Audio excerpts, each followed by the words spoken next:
And Jesus is very jealous that you not waste it. If He were here, I think He would say, a person's life does not consist in the abundance of his possessions.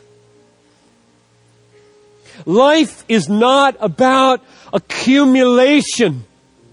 It's not about getting stuff. I think that's what Jesus would say to you right off the bat in America. And then He would tell a parable.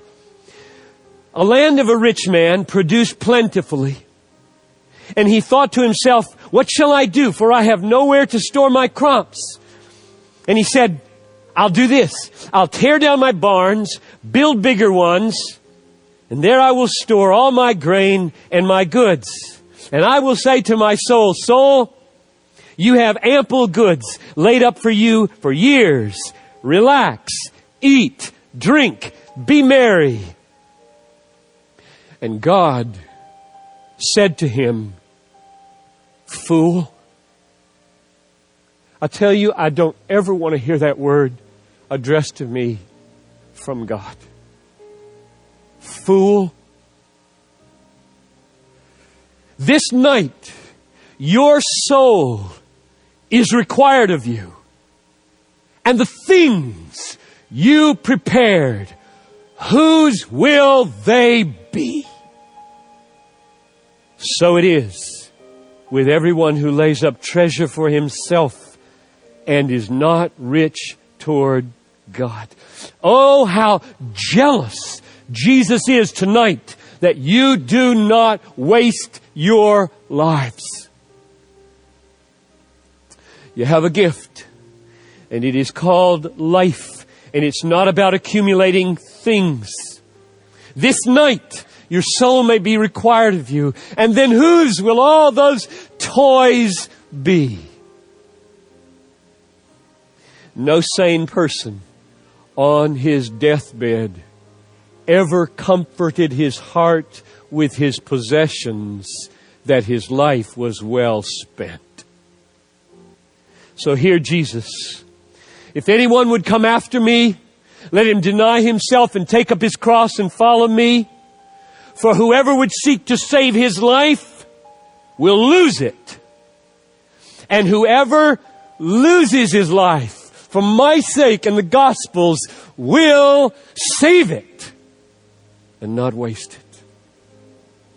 It is possible to waste your life. Few things make me tremble more at age 58 than wasting my life. You'll read about this in the book if you read it. I grew up in a Christian home, and this was hanging over the sink in the kitchen from the time I was a tiny little child. And every morning I would get up and run into the kitchen, and there it would be. Only one life, 'twill soon be past. Only what's done for Christ will last. Which communicated to me over the years as a child, you can waste your life. You can really waste it. It was built into my heart as a little child. Don't waste it. My dad told the story, one of the most moving I can remember as a little kid sitting, hearing my father preach as an evangelist. And my father's eyes could really blaze in preaching. He always began the sermon with a joke. But it wasn't very long before his eyes were blazing and he was telling stories that would make you cringe. And one of them was a revival meeting in which, at the end of the meeting, an old man that everybody had been praying for decades evidently walked to the front, I think age something like 78. And just wept and wept and wept as my father sat beside him on the pew.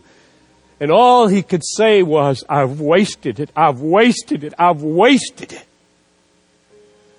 When I heard my dad tell that story, and I heard it numerous times, and I remembered that plaque, I felt with every fiber of my being, I will not waste it. You get one crack. And there's no replay. And you can throw it away or the opposite.